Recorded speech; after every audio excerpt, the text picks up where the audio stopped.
Zo, goeiedag iedereen te Hulst. Er is ook wel nog een opmerking, dat is die verkeersdrukte hier.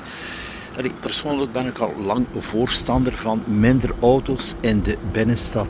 Natuurlijk is het wel een drukpunt, deze locatie. Dus heb je wel altijd hier aan de benaming de scharnierverkeer enerzijds van het winkelcentrum naar de binnenstad. Maar in het algemeen is het toch wel, je stelt het ook wel vast, in de Gentsestraat veel te druk. Vooral ook als je in de dag wil je boodschappen gaan doen en zo, voel je toch wel die drukte van de auto's. Nog wat prachtige beelden hier.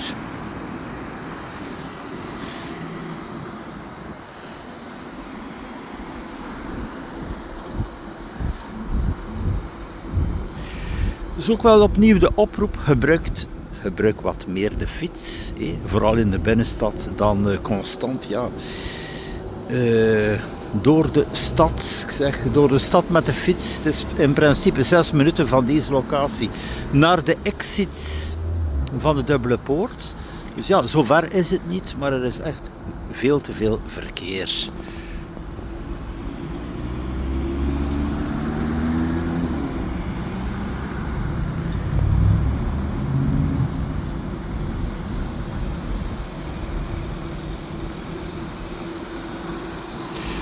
Zo, dat was nog even over de verkeersdrukte hier naar en van, ja, meer bepaald naar de binnenstad van Hulst.